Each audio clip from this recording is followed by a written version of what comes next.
Hello, my name is Jim Bratton, and I represent National Safety Compliance. We've put together this program to provide you with some basic information about OSHA, OSHA standards, and other health and safety issues as they apply to various workplaces. In this video, I'll tell you a little of the history behind OSHA, how OSHA protects employees through what is known as standards, some of the OSHA record-keeping requirements, how OSHA enforces the standards, what you can do to comply with OSHA standards, and a few other things you should know about OSHA as they relate to your company.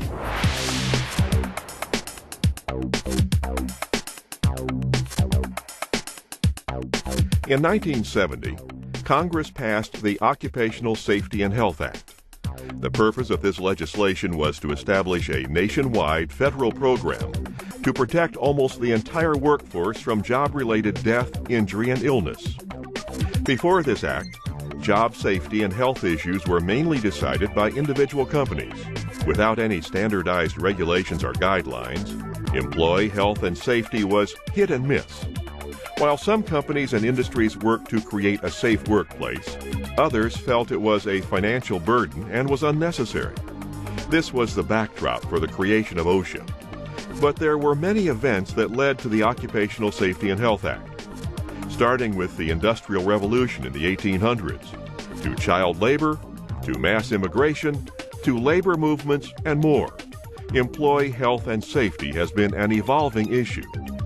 Workplace health and safety is still evolving today as new technologies, increased information, and a growing and shifting workforce create the need for new, revised, and/or additional standards and guidelines. OSHA is the leading force in the protection of the U.S. workforce. After the passage of the Occupational Safety and Health Act, the first step the Secretary of Labor took was to establish within the Labor Department, effective April 28, 1971, a special agency to administer the act. This agency is what we know of today as the Occupational Safety and Health Administration, or OSHA. This new agency took on the difficult task of creating from scratch a program that would meet the legislative intent of the Act. The purposes of the Act are quite comprehensive and include the establishment of occupational safety and health standards, carrying out inspections and investigations, ensuring the maintenance of record-keeping by employers on occupational injuries and illnesses, requiring reporting by employers of work-related deaths, and conducting research relating to occupational safety and health. OSHA uses three basic strategies to help employers and employees reduce injuries, illnesses, and deaths on the job. 1. OSHA uses enforcement that is strong, fair, and effective. 2. They provide outreach, education, and compliance assistance. And 3. Utilize partnerships, alliances, and other cooperative and voluntary programs. Since OSHA's creation in 1971, there has been substantial progress in increased occupational health and safety. Work-related fatality rates have been historically low in recent years. OSHA has helped to cut workplace fatalities by more than 60% and occupational injury and illness rates by 40%. At the same time, U.S. employment has increased from 56 million employees to more than 135 million employees. While OSHA continues to make strides in occupational health and safety, significant hazards and unsafe conditions still exist in U.S. workplaces. Each year, almost 5,200 people die from workplace injuries in the private sector. Nearly 4.3 million people suffer non-fatal workplace injuries and illnesses. And the cost of such injuries and illnesses total more than $156 billion.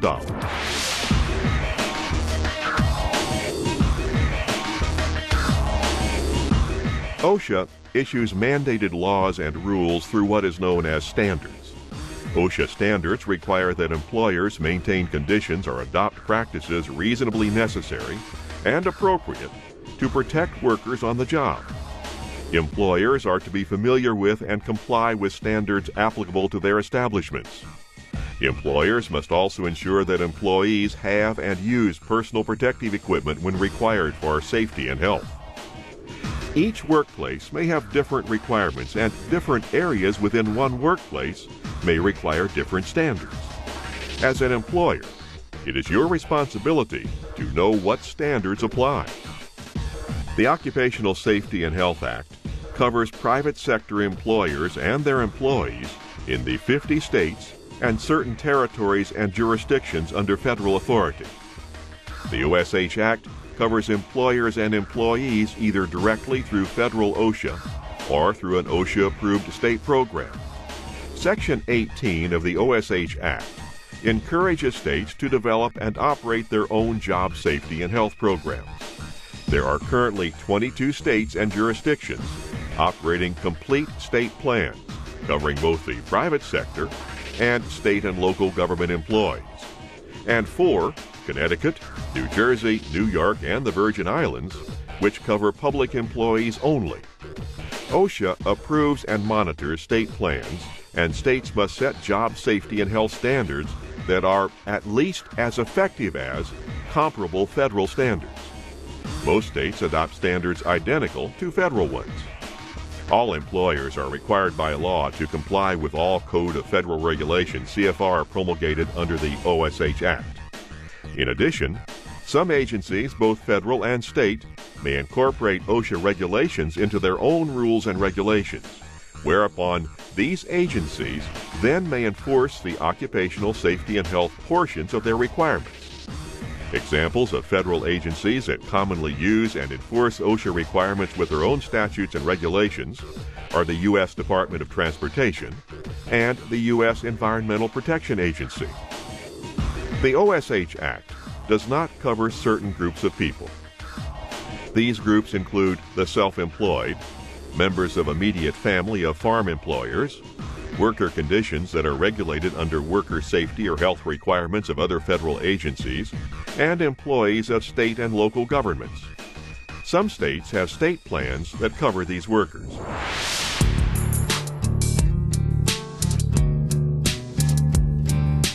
Congress provided very specific language in the OSH Act, indicating that they recognized statistics on workplace injuries and diseases are essential to an effective national program of prevention.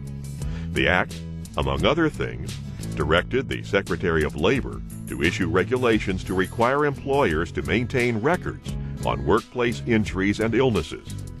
This section is known as CFR 1904, Recording and Reporting Occupational Injuries and Illnesses. You can learn more about this standard in the workbook.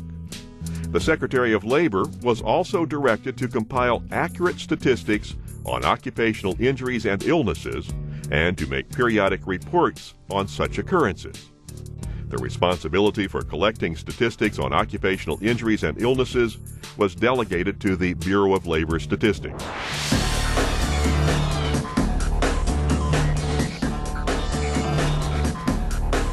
OSHA is also assigned the task of enforcing the standards they implement. Enforcement is accomplished through the use of worksite inspections and, if necessary, imposing citations, penalties, or both. OSHA has a specific standard, CFR 1903, Inspections, Citations, and Proposed Penalties, that define these topics.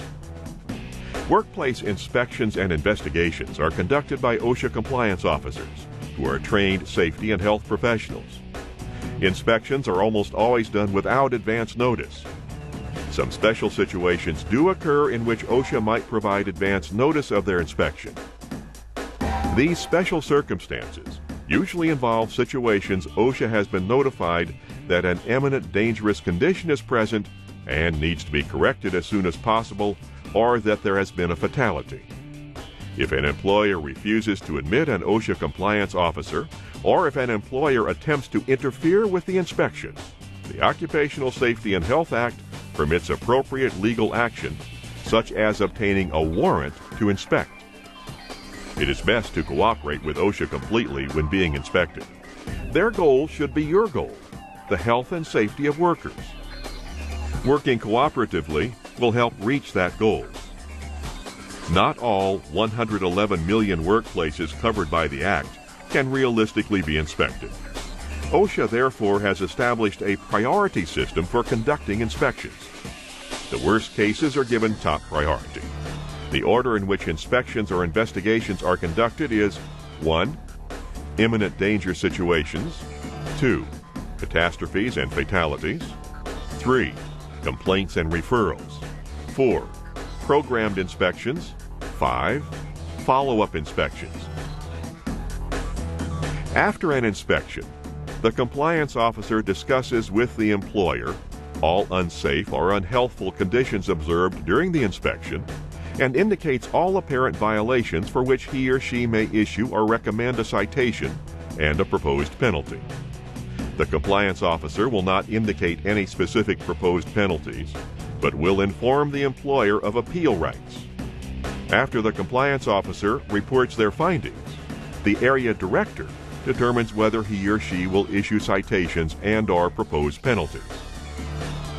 Citations inform the employer and employees of the regulations and standards alleged to have been violated and of the proposed length of time set to correct alleged hazards.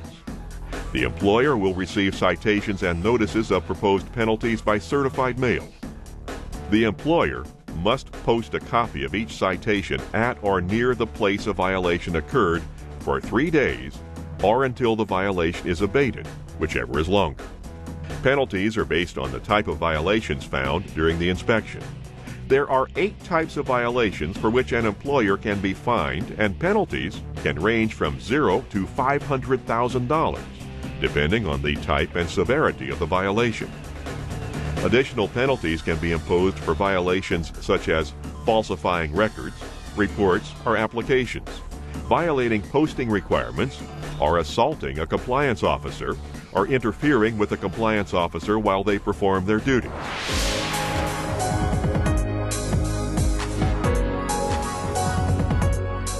So what can you do to avoid receiving citations and penalties? While striving to provide a safe and healthy workplace, you must also have established written programs that cover most OSHA standards. The most important standards all have requirements that companies have written programs in place. These standards include Hazard Communication 29 CFR 1910.1200, Respiratory Protection 1910.134, Emergency Action Plans 1910.38, Fire Prevention Plans 1910.39, Lockout Tagout 1910.147, and Bloodborne Pathogens 1910.1030. Other standards may also require written programs. It is not enough to just have the programs written and then filed away. The programs must be current, utilized, reviewed, and updated as necessary to ensure their effectiveness and compliance with OSHA standards. Many companies create written programs and then fail to keep them current. OSHA would view the situation the same as if a program had not been written at all, and it indicates a lack of positive safety and health attitude overall. OSHA will usually want to see your written programs before ever starting an inspection tour of your company. You must be prepared. Another area that OSHA considers very important is that of hazard assessment and personal protective equipment. CFR 1910-132 sets standards for the use of PPE and requires companies to assess the workplace to determine hazards requiring PPE. Employers have to verify that the required hazard assessment was performed through a written certification. The certification must identify the workplace evaluated, the person certifying that the evaluation was performed, and the dates of the hazard assessment. Obviously, documentation is an essential part of avoiding OSHA citations and penalties. Training is possibly the most important issue for companies to address. OSHA imposes training and education requirements for almost all standards. It is important to note that OSHA does not specifically require documentation of training in every standard. Most standards do insist on documentation, and we believe that employers are better off documenting all training regardless of OSHA's requirement. Uniform documentation of all training will help you determine who needs additional training, determine when it is time to update training, and evaluate employee work performance. When reviewing your training program, you should compare your current training program to OSHA's training requirements. Employers must include OSHA-required information as it pertains to that specific topic. An accurate and complete training program will benefit your company in more ways than you can imagine. We hope this short informational video on OSHA has been helpful. The workbook that accompanied this video provides additional information on over 30 different OSHA standards and other safety topics. The workbook information is not meant to be all-inclusive and is not intended as a substitute for, nor should it be construed as, legal advice. Its purpose is to introduce various topics and hopefully give you a bit of insight to those topics. The workbook also gives information on some of the products National Safety Compliance has available to help you in meeting various requirements. Thank you, and have a great day.